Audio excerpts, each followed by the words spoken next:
tere kõigile ka minu poolt, kes te siia täna kokku olete tulnud. Mina olen Kaia Kapsta-Forester. Mina olen psühholoogiline nõustaja, psühhoterapeut, suhteterapeut ja ka suhtekoolitaja. Samuti ma olen sihtasutuse väärtustades elujuhatuse liige. Suhete teema on olnud minu jaoks üks hästi oluline teema juba pikki aastaid. Ma olen ka läbinud pereteraapia baasõppe ja lähtuvalt isiklikest kogemustest ma jõudsin olukorda, kus ma pidin hakkama mõtestama kogu seda elu, kogu seda abielu, kogu suhtekäsitlust teisel moel ja ka seda, et mis siis toimub tegelikult laiemalt ühiskonnas. Sellega on ka tegelenud sihtasutus väärtustades elu juba aastast 2009, kus me raseduskriisi nõustamise kõrval oleme toonud Eestisse PrEP suhtekoolitusi ja minu enda isiklik kogemus on ka Imago. Ma olen ise Imago suhteterapeut, ma olen ka Imago töötoa juhendaja ja hästi suure baasi ma olen spetsialistina saanud alla ka enda magistriõppest Abertiini ülikoolis. Ma püüan teiega jagada siis terviklikult niivõrd kuivõrd ma seda saan panna sellesse tänasesse loengusse, tänasesse koolitusse. Aga et anda sellist ülevaadet, mille osas teie saate siis kaasa mõelda natukene isikliku olukorra või suhteolukorra peale, kus te parasjagu olete enda suhtedünaamikate peale ja ka võib-olla vaatate, mis toimub samuti teie ümber tänases ühiskonnas. Me oleme hakanud rääkima vägivallast rohkem. Mul on isiklikult selle üle suur rõõm. Küll aga mõnikord tundub, et kui me nagu mingi aeg tagasi veel vägivalda kui ühte osa, mis meil koduseinte vahel toimub, üldse ei tahtnud tunnistada, siis tänasel päeval võib olla, et mõneti me oleme läinud juba teise äärmusesse ja me unustame ära kõik need vahepealsed astmed ja skaalad, mis tegelikult ju ka viitavad juba rasketele, keerulistele suhtemustritele ja kus me saame ennetavalt juba midagi väga palju ka endi poolt ära teha, et olukorrad ei läheks käest ära, et olukorrad ei läheks ei peretüliks ega ka keerulisemateks suhteterrori situatsioonideks, kuhu me jõuame praeguse koolituse lõpuosas. Meie loengu pealkiri on siis suhtlemise ohumärkidest lähisuhtevägivallani ja kuidas siis ennetada ebaturvalisi suhtemustreid. Anname natukene kaasa teadmist, aga eriti oluline on see, et me tänases ühiskonnas rohkem ja rohkem teadvustaksime seda, mis toimub suhetes ja mis on meie osa selle juures. Sissejuhatavalt räägime armastusest.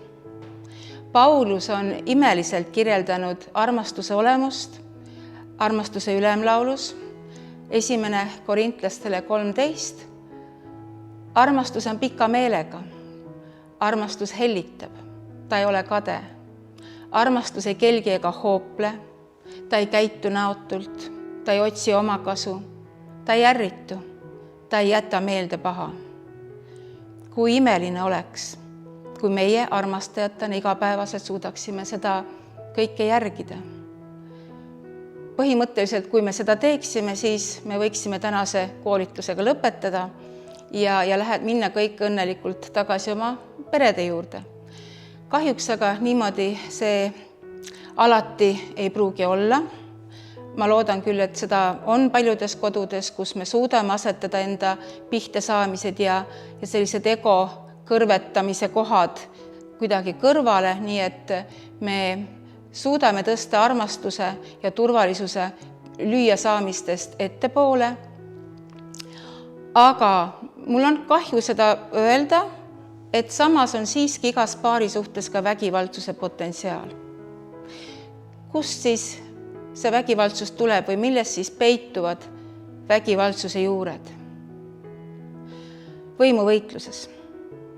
See on üks peamisi lähtekohti, millest tulenevalt me saame väga sügavalt pihta ja kui me oleme saanud pihta, meil on selline instinktiivne vajadus teisele osapoolele selgitada, kui kohutav olukord see minu jaoks ikkagi on olnud, see täpselt, mida tema minuga on teinud.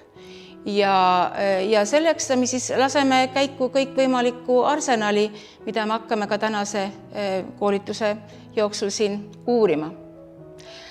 Loomulikult algab kõik peale imeliselt. Me siseneme suhtesse romantilise armastuse faasis. Üks alustab lausega, teine lõpetab. Me oleme nagu, kuidas tänapäeval öeldakse, kaksikleek või me oleme nagu hingesugulased, me oleks nagu koos kokku leppinud, et me siia maa peale tuleme ja siin kohtume. See faas kestab maksimaalselt 3 aastat. Mul on kurb seda teile öelda.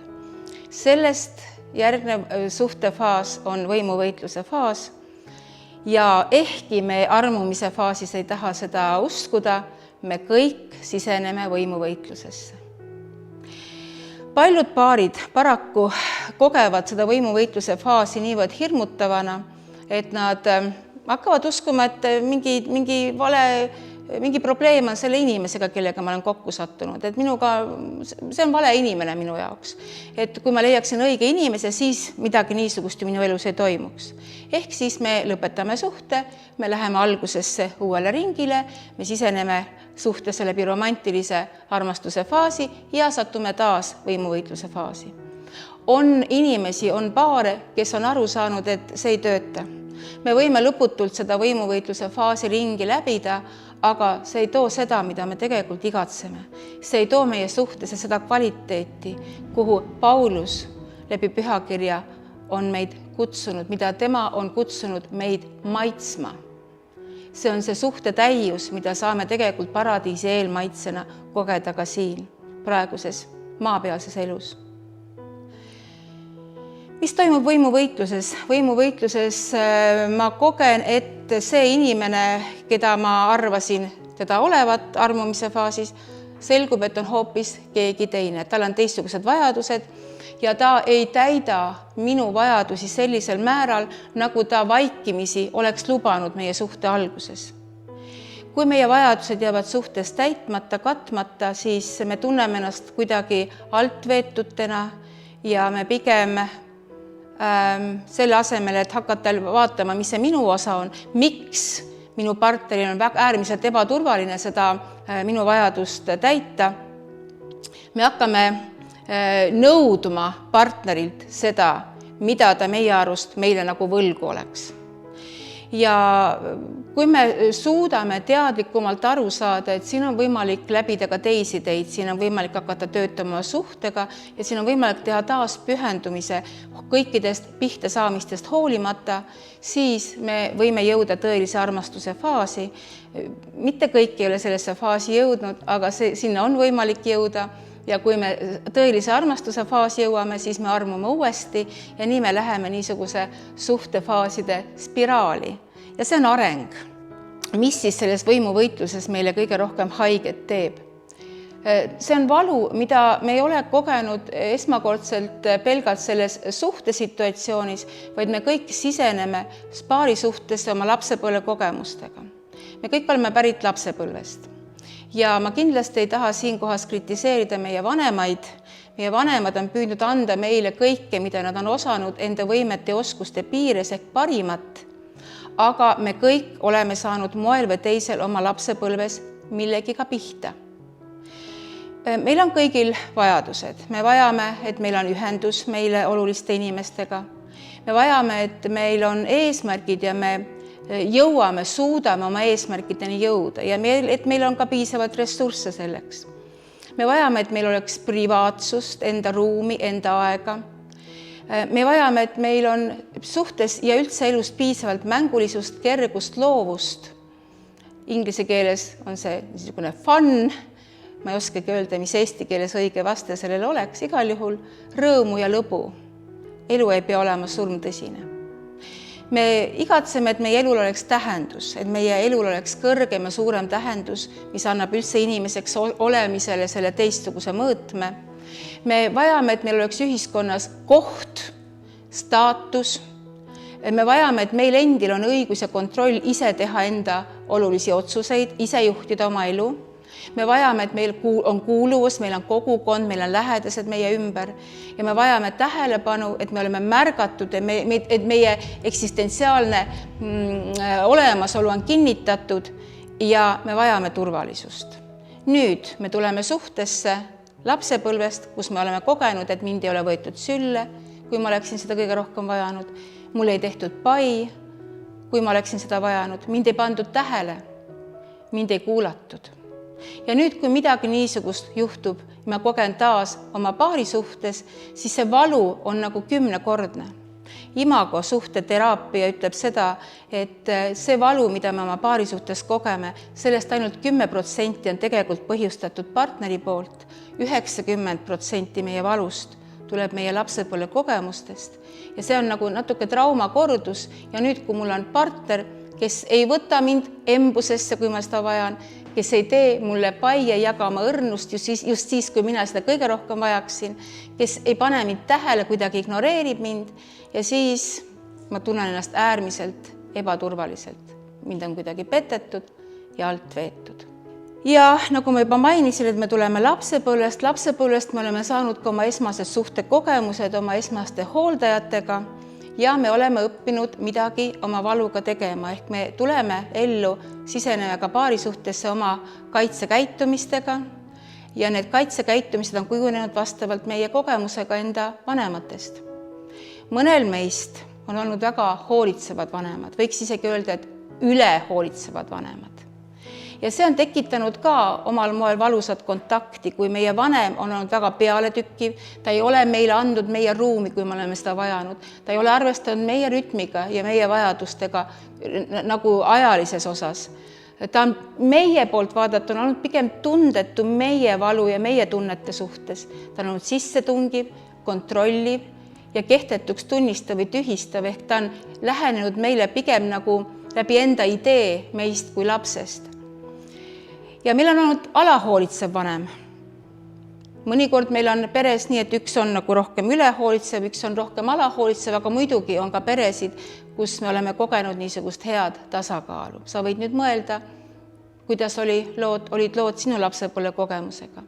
Nüüd rääkides alahoolitsevast vanemast. Alahoolitsev vanem on andnud meile kogemusena kontakti valusa kaotamise. Selline vanem on olnud pigem vältiv, mitte hooliv, pigem emotsionaalselt kättesaamatu, eemale tõmbunud ja teda nagu ei ole huvitanud see, mis meiega päriselt toimub ja mis meie elus toimub, kes on meie sõbrad ja nii edasi ja nii edasi. Ehk me oleme kogenud, et meid on kuidagi jäetud väga üksildaseks, väga üksinda ja lapsed teadagi tunnevad, et nemad nagu vastutavad, nemad nagu oleks süüdi kõiges selles, mis toimub tema ja tema lapsevanema vahel. Et sageli siis see, kes on kogenud, et tema vanem on olnud kuidagi eemal ja ei ole temast huvitunud, on hakanud endast mõtlema kui inimesest või lapsest, kes on selle kuidagi ära teeninud. Ja ta tunneb ennast süüdi, mõnikord ta läheb protestimeelseks, et ta hakkab sellele süütundele nagu vastu vaidlema ja sageli temast kasvab selline väga klammerduv, emotsionaalselt klammerduv inimene. Kui me siis oleme püüdnud läbi kaitsekäitumise ennast emotsionaalselt alal hoida, siis üks meist, kes on kogenud seda sissetungivat vanemat, on õppinud enda energiat kuidagi minimeerima. Me kutsume imago suhteteraapia võtmes teda selliseks kilpkonna tüüpi inimeseks või jaanalinnu tüüpi inimeseks. Et kilpkonna on siis see, kes läheb kilbi taha, et ennast seeläbi kaitsta ja enda sellist autonoomsust tagada. Ja jaanalind on see, kes paneb pea liiva alla ja liiva sisse ja ootab, kuni jama üle läheb. Et kumbki neist ei ole väga konstruktiivne, nad ei toeta suhet ja ühendust meie partneri vahel, aga nii me kipume tegema.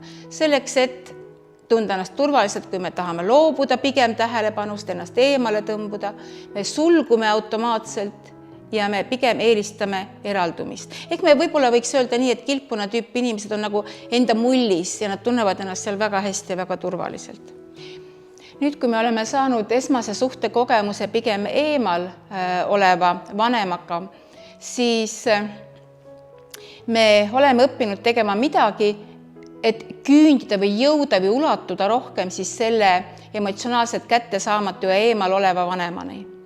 Me teeme midagi, et tõmmata tema tähelepanu, näiteks lapsena me oleme olnud võib-olla häälekad nutjad, võib-olla meil on selline klammerdumine või selline jälitav viis, kuidas me kogu aeg tahame ennast hoida nagu selle teise inimese ligi ja me kogeme ennast väga üksildastena ja kuidagi see on väga hirmutav kogemus, kui tema meist eemaldub. Ehk me ei tule toime iseendaga üksi olemisega. Siis on see vingumine, eks ole, ta võib-olla ei ole päris nutt, aga igal juhul kuidagi oma häälekas, oma rahulolematuse väljendamine selleks, et teine ikkagi kuuleks ja et meie sõnum lõpuks temani ulatuks. Või siis ka kaklemine käitumuslikult, et me peame kuidagi ju pälvima oma vanemate tähelepanu ja mõnikord, kui meil on valida, kas üldse mitte tähelepanu või tähelepanu selle läbi, et me oleme nii-öelda pahad lapsed, ja siis on tehtud see valik instinktiivselt, sest lähedus ja ühendus on olnud kordades olulisem kui võib-olla see, et minu isiklik terviklikkus on tagatud heas suhtes. Siis need on niisugused ellujäämise mehhanismid ja viisid. Ehk siis kilpkonn hoiab tunded eemale, surub emotsioonid alla, hoiab ennast mõnikord seltskonnast eemale, pigem ta väsib ära, kui ta seltskond on liiga palju. Ja nüüd on see probleem koht, et ta kaldub oma vajadusi eitama ja ta vajab väga palju ruumi. Mõnikord, kui on erimeelsus, et ta võtab niisuguse kaitsva positsiooni, ta arvab, et tal on väga head argumendid ja ta ei ole nii emotsionaalne ja labiilne, kui see teine seal on. Ja ta küll omab kindlad enesepiire ja tegutseb kontrollitult, aga kriisiolukorras ta kaldub ikkagi kontaktist niimoodi välja minema, et kilpkonn on see, kes ei saa nagu esialgu sõnu suust või kelle jaoks niimoodi tülide korral pigem silme ees läheb uduseks ja kõrvad hakkavad kohisema, et temal läheb väga palju, ta vajab väga palju aega selleks, et tagasi kontakti tulla ja et ennast koguda. Ja selleks ta põgenebki sinna kilbi taha, et siis ennast koguda ja sealt uuesti siis vajaduse välja tulla, ehkki ta eelistaks ilmselt sinna kilbi taha jäämist. Tiiger on see, kes on elus, ta näitab oma tundeid, ta võimendab oma emotsioone. Ta on suhtes selline klammerdu välja poole, eks ole, võimendab oma vajadusi ja ta tohutult sõltub ühendusest ja kontaktist teiste inimestega. Ta võtab ründava positsiooni, kui ta on rahulolematus, ta kritiseerib, tema näeb sageli probleeme teises, probleemid on alati temast väljaspool ja samas tema omab sellised ebaselged enesepiire. Et nüüd tiiger, teisisõnu tema kohta öeldakse ka siis rahetormi tüüpi inimene, et tiiger või rahetorm on siis need, kes ründavad teda teist osapoolt, et oota, kuhu sa põgened, tule nüüd tagasi, räägime lõpuni. Tiiger või siis rahetorm, nad ei talu seda, et mingid probleemid jäävad lahendamata, sest nende ärevus on nii kõrge. Nad ütlevadki, et ma ei tea, räägime kas või poole ööni, aga lahendame ära. Kahjuks kõiki probleeme ära ei jõua lahendada, isegi kui me selleks võtame mitu ööd appi, sest sageli meil ei ole ka selleks oskuseid, kuidas siis jõuda rahuldust pakkuva kokkuleppe või olukorrani, mis siis tooks lahendust mõlema poole ärevusele, kui nii võiks öelda. Sest nendes olukordades meis kerkib esile väga palju ärevust ja me kipume reageerima selle pealt. Kui siis suhtes on pinge olukord, kui on niisugune äikeseline ilm, siis mida teha, et seda päikest sealt pilve tagant uuesti välja saada? On tiiger ja on kilpkonn, tiiger survestab, kilpkonn eemaldub ja põgeneb. Aga päike tuleb välja siis, kui kilpkonn õpib olema rohkem nähtav ja kuuldud ja ta teeb midagi selleks, et ta on rohkem avatud iseenda emotsioonidele. Ehk kilpkonn on see, kes peaks teadvustama, kui temal nii-öelda see vihameeter hakkab kusagile liikuma, kui tema ärevus või frustratsioon hakkab kasvama. Kahjuks kilpkonnaga kipub niimoodi olema, et seal on mingisugune faas, kus tema enda protsess ei teadvusta ja ühel hetkel on tema jaoks juba kõike liiga palju ja tal või see vihameeter võib olla punases, tal läheb nagu silmest mustaks ja siis ta ei pruugi enam hallata enda käitumist. Ehk siis võib kilpkonnast saada selline väga vihane ninja kilpkonn, mis ilmselgelt on väga ohtlik nii temal endale kui ka tema lähikondsetele. Igal juhul see on väga hirmutav ja ei taga väga palju turvalisust, kui olukord on niigi natukene ebakindel. Tiiger peaks õppima saama paremaks kuulajaks, peaks õppima ennast rohkem tagasi tõmbama, ehk siis rohkem ruumi tegema kilpkonnale ja oma impulsiivsust vähendama. Ehk nad mõlemad võiksid liikuda enda primitiivsest sellisest kaitsekäitumisest väljapoole, ulatuda teiseni, kes siis rohkem tulles kontakti ja kes siis rohkem võttes maha enda isiklikku initsiatiivi. Nüüd, miks me siis oma kaitsekäitumisi nii jõuliselt ikkagi kasutame paari suhtes, te võite nüüd ise mõelda, kes teist on pigem kilpkonna tüüpi, kes teist on pigem tiigri tüüpi. Ja see on sellepärast, et seal all nii oma lapsepõlve kogemustest kui nüüd siis paari suhtega seotud pettumustest on meie vastamatu vajadused nagu selline sügav frustratsiooni jäämägi, just see jäämäe veealune osa. Ja seda võib olla väga palju, see võib olla väga hoomamatu ja me ei pruugi olla ise sellest teadlikud. See on loomulikult suurem protsess oma veealuse frustratsiooni jäämäega tuttavamaks saada, et hakata seda kõike paremini haldama, aga esimesed sammud on need, et see, mida su partner palub sul teha, me peaksime mõistma, et see on miski, mida me võiksime teha, sest see aitab meil kasvada. Me teame seda, et see nõuab pingutust ja võib-olla, kui me niivõrd pingutame selle nimel, et meie partneril on meie kõrval hea olla, me tahaks sealt kohe mingit kasu saada, mingisugustki vastutasu, aga me peame õppima seda tegema vastutasu ootamata. See aitab ravida minu ja minu partneri lapsepõlve haavu, millest me lõpptulemusena mõlemad võidame. Kui me tuleme perekonnast, kus meil ei olnud võib-olla väga häid mudeleid, kuidas siis luua ja ehitada üles armastavaid turvalisi paarisuhteid, siis on alati võimalik saada paremateks armastajateks, näiteks osaleda erinevatel suhtekoolitustel. Üks nendest on töötuba teekond soovitud armastuseni. See on niisugune töötuba, kus võimaldatakse piisavalt aega ja ruumi turvalise rääkimise õppimiseks ja teise kuulamiseks. Ja kus me liigume siis mitteteadlikest suhetest teadlike suheteni. Ja see töötuba annab ka piisavalt teadmist ja oskust ja tööriistu turvalise ühenduse loomiseks ja hoidmiseks. Imago siis õpetab inimestele, paaridele imago dialoogi, mis on niisugune nagu psühhodünaamiline, ta on väga terapeutiline ja see on hästi hea oskus kogu ülejäänud eluks. Nüüd, kui me ei pruugi sattuda töötuppa, kui me ikkagi jätkame enda selliste mitte nii turvaliste suhtemustritega, siis automaatselt me hakkame varem või hiljem tegema midagi, et ennast sellest valust, mida me oma paari suhtes kogeme, kuidagi eemale hoida. Ehk me hakkame otsima väljapääsuteid. Me otsime väljapääsuteid, et ühenduse katkemise valust eemalduda. Ja need on erinevad. Mõnikord me hakkame rohkem tööl viibima, mõnikord meie hobid muutuvad meile kuidagi väga oluliseks. Iseenesest ei ole ju sellest mitte midagi halba, kui me ei teadvusta, miks me seda teeme. Aga kui me asetame töö, hobid, sõltuvuskäitumise minu ja minu partneri vahele, siis igal juhul see viib meid väga eemale ja siis ongi see olukord, mille kohta ütleme, et oi, me kasvasime lahku. Et me nagu ei ulatu enam teine teiseni. Ja me võime ju lahku kasvada, aga sageli see frustratsioon on nii jõuline, et me hakkame ka enda frustratsiooni käitumuslikult enda lähedaste peal välja valama. Ja see on nüüd järgmine samm tegelikult ebaturvaliste suheteni, mis viib edasi ka perevägivallani. Nüüd PREP paarisuhtekoolitus, mis on ka Eestis täna väga levinud, toob käitumuslikult tasandil sellise teadlikkuse meie paari suhtest, et mida me siis teeme, kui me oleme saanud haiget ja kuidas me siis võib-olla kasutame mingisuguseid suhtlemistõkkeid või filtreid selliselt, et see suhtlus ja kommunikatsioon ei suju enam meie vahel selliselt, nagu ta võiks sujuda või nagu see kulges ja toimus meie suhte algusaegadel.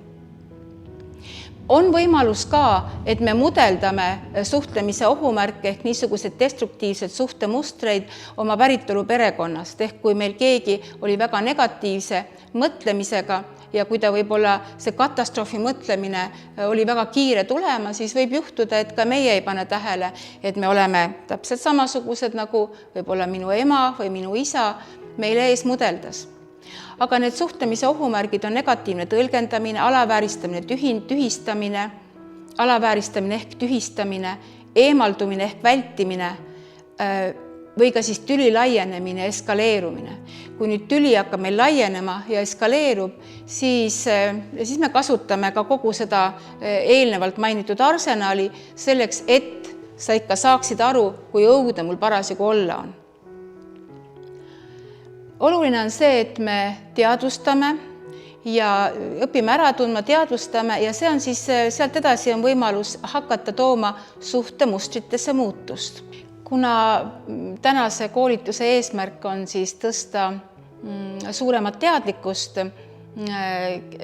siis võib-olla mitte nii toimivatest ja toetavatest suhteharjumustest või suhtemustritest, siis võiks natukene lahti võtta need suhtlemise ohumärgid, et igaüks saab siis mõelda kahes suunas, kõigepealt selles, mida te kogesite oma lapsepõlves ja kui keegi teie vanematest midagi sellist kasutas, siis kuidas sul lapsena olla oli.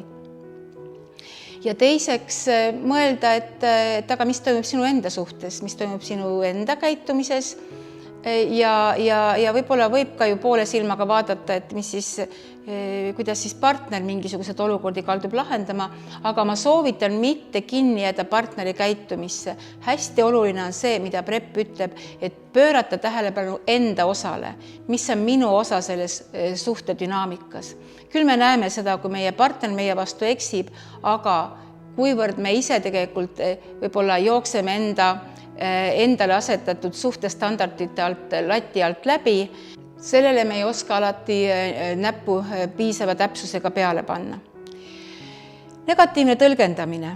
See on siis negatiivsete ja ennatlike otsuste langetamine oma partneri mõtete või kavatsuste suhtes. Kusjuures me kuuleme alati negatiivsemalt, kui nad tegelikult esialgselt mõeldud olid. Me usume alati hullemat ja me näeme seda, mida me näha tahame, ehk siis meie nägemine ja kuulmine on kuidagi valikuline.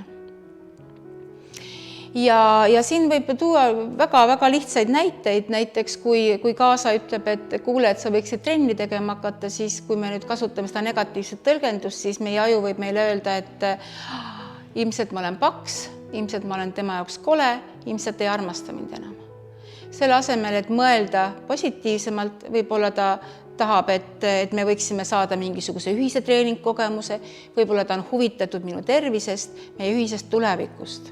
Et kui see negatiivne tõlgendus niimoodi välja hüppab, siis on seal väga raske näha, et äkki võib siin veel midagi muud olla, kui selles esialgses sõnumis, mida meie aju nagu vastu võtab. Et näiteks ka, kui partner ütleb, et meil ei ole äkki võimalik minu vanemate juurde sõita nädalavahetusel, siis ma võin ju mõelda, et ahah, huvitav, miks?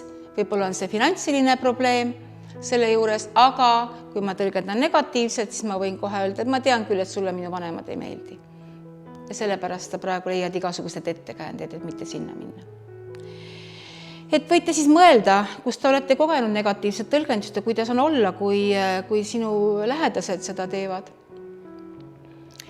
Aga järgmine suhtlemise ohumärk on alavääristamine ehk tühistamine. Ja see on siis teise inimese mõtete, tunnete, arvamuste või olemuse maha tegemine. Alavääristamist on 3 liiki, nagu PrEP seda välja toob. On siis äärmuslik, mis me peaks kohe arsenalist välja võetud olema. Kui me hakkame ikkagi solvavate nimedega üksteist kutsuma, idioot, imbetsill, mis iganes, siis niisugune asi lubamatu igasuguses paari suhtes, igasuguses pereelus. Kaasa arvatud lollakas, mis me kõik ütleme, eks ole ju, et see tundub nii süütu ja mõnikord me ütleme, et aga me olime nii vihased, sellepärast me ju ütlesime või et see ei andnud mulle võimalust. Ma ju pidin kuidagi sulle selgeks tegema, mis ma sellest olukorrast arvan ja mis ma sinust arvan, aga see ei vii, selline suhtlus ei too head tulemust ja ei vii meid soovitud kohta, mis siis reeglina võiks olla see, et meil on toredad, armastavad, terved ja turvalised lähisuhted. Teine viis, kuidas siis me võime üksteist tühistada, on ilmselge, kus me kasutame sellised üldistavaid avaldusi. Sina ju kogu aeg, mitte iialgi, alati. No sa alati unustad ära selle, mis ma palun sul poest tuua. PrEP ütleb, et alati avaldused on alati valed. Ei ole niimoodi, et ta kunagi ei ole meeles pidanud, mida ma olen palunud talt poest tuua. Võib juhtuda, me oleme inimesed, eks ole ju, läheb midagi, jääb midagi, kas kuidagi märkamata või tähelepanuta, seda ka parimate kavatsuste juures. Aga see ei ole nii, et keegi on kogu aeg pahatahtlik sinu vastu. Mõelge siis selle peale, et ma olen ise enda suhetes püüdnud olla väga tähelepanelik, sest et ma olen aru saanud, et ma kipun ka väga kiiresti seda sellist alavääristamist kasutama ja kui ma nüüd toon selle mõtte, et alati või sul on alati niimoodi, sa kogu aeg, sa mitte iialgi ei mõista mind, siis kutsun ennast korrale, Kaia, stopp, võtame uuesti, ei ole alati, vabandust, ei ole kogu aeg, ma praegu tunnen, nagu sa ei mõistaks mind. Ja võib-olla ma võin ka öelda, et ja tegelikult ma nagu mäletan, et mingi sarnane olukord oli meil ka paar päeva tagasi, et see võib-olla on mingi muster, mida me peaksime käsitlema, aga see on kaugelt liialdus, et alati või mitte iialgi. Ja on veel varjatud vaevu märgatav tühistamise viis. See on selline väga huvitav, kui me oleme teinud PrEP suhtekoolitusi, siis nii mõnelgi lähevad kõrvad kikki ja silmad suureks, et oi, et aga see on ju nagu nii iseenesest mõistetav, et me ju lohutame teist inimest, kui ta on kuidagi keerulises olukorras. Et näiteks laps kukub, lööb põlve ära, me ju läheme ja ütleme, et pole hullu, läheb üle. Aga mida laps võib kogeda, kui meie vanemad oleme tema jaoks jumalad, ja laps tunneb, et tegelikult on küll hullu, tegelikult on ikka väga valus, aga meie, kui tema jumalad ütleme, et läheb üle, tegelikult see ei olnudki valus, siis me ju saadame sellega sõnumi, et lapse tunded eksivad, et tema tunded kuidagi petavad teda. Ja siis on, kui me seda teeme väga sagedasti, on oht, et me kasvatame üles inimese, kes ei julge iseenda tundeid usaldada. Nüüd, kui me paneme selle paarisuhte võtmesse, siis ma võin näiteks naisena tahta jagada oma mehega olukorda, kus ma tundsin, et minu ülemus ei olnud minu suhtes eriti õiglane ja ma ilmselgelt ma tahtsin, et ta oleks minuga, minu kogemuses, minuga, minu olukorras, oleks minu jaoks olemas, kuuleks ja mõistaks mind. Aga kui tema hakkaks ütlema, et kuule, sa pingutad üle, kuule, sa liialdad natukene, kuule, sa ei saanud vist asjadest õigesti aru, et ta nii-öelda liitub minu ülemusega või hakkab mulle selgeks tegema, et ma ei peaks sellepärast ennast nii kehvasti tundma, ilmselgelt ma kogen seda kui enda tunnete tühistamisena ja see ei ole toetav, isegi kui teine inimene enda parimatest kavatsustest püüab mulle öelda sõnumit, et see ei ole ju nii hull olukord. Ma ikkagi vajaksin hetkeks, et ta tuleks ja peatuks ja oleks koos minuga ja siis ma saan ise valida, kui hull see olukord tegelikult minu jaoks oli. Kui me korraks tuleme laste kogemuse juurde tagasi, siis mina emana oma lastega, kui nad olid väikesed, nad samamoodi jooksid, samamoodi kukkusid, lõid põlve katki ja ma küsisin nendelt, et kuule, see vist võis ikka väga valus olla, eks ole. Ja siis ma andsin lapsele võimaluse otsustada. Sageli oli see nii, et tegelikult väga valus ei olnudki. Aga siis ta ise koges ja tunnetas ja oli nagu ise oma elu eksperdiks. Nii nagu me kõik ju ise tahaksime olla, ise oma elu juhtijad, ise oma elu eksperdid. Ja me kogeme ennast kuidagi pisendatuna, kui keegi hakkab meile ettekirjutusi tegema, kuidas me peaksime mõtlema, tundma või kogema või reageerima. Nüüd eemaldumine ehk vältimine, see on siis soovimatus algatada või jätkata teise osapoole jaoks oluliste teemade arutelu. Ja see on nüüd niisugune kilpkonna tehnika, kilpkonna taktika, mis võib teise osapoole, kes siis reeglina on rohkem nagu tiigritüüpi partner, täiesti endast välja ajada, eriti kui on mingisugused olulised teemad. Ja mõnikord need kilpkonna tüüpi inimesed mõtlevad, et ma olen väga kaval, et ma lihtsalt ei taha konflikti minna ja sellepärast ma tõmban ennast veel rohkem eemale. Aga teine osapool kogeb sellist eemale tõmbumist äärmiselt ebaturvalisena ja ta tunneb ennast väga üksildasena ja kui ta ikkagi kogu aeg kogeb seda, et tema probleemides on ta väga üksi jäetud, siis ühel hetkel võivad tiigritüüpi inimesel käed külgedele vajuda ja ta enam ei pinguta ühenduse loomise nimel. Ehk ta ei ole enam üldse motiveeritud selles suhtes olema. Et oluline on siis see, et ehkki kui ma olen ka kilpkonnatüüpi inimene ja kui mulle võib olla turvalisem sellest olukorrast eemalduda ja vältida oluliste teemade arutelul, minu vastutus on kutsuda ennast teadlikult tagasi kontakti, kutsuda ennast tagasi teadlikult suhtesse ja mõista seda, kui olulised teemad võivad need olla teise osapoole jaoks, ehkki need ei pruugi mind üldse kõnetada. Tere! Minu nimi on Eha Reitelmann ja olen Eesti Naiste Varjupaikade Liidu asutaja ja juhatuse liige aastast 2006. Ja kõik need aastad, mis me oleme töötanud selle nimel, et naistel ja lastel oleks võimalikult turvaline elu ja turvalised suhted kodus. Praeguseks me oleme jõudnud sinna, kus me näeme, et Eestis on väga palju juba ära tehtud. On muudetud seadusi, on ohvritele tagatud abivõimalused, kuid millest jääb puudu ja mida me oleme Eesti Naiste Varjupaikade Liiduga juba rääkinud mitmeid aastaid, on ennetus. Turvaliste suhete loomine ei tule iseenesest. Selleks tuleb vaeva näha ja selleks on vaja oskusi. Meil on olemas sellised koolitused, mida saaks pakkuda juba alates koolipingist ja kindlasti tuleks neid pakkuda ka olemasolevatele peredele.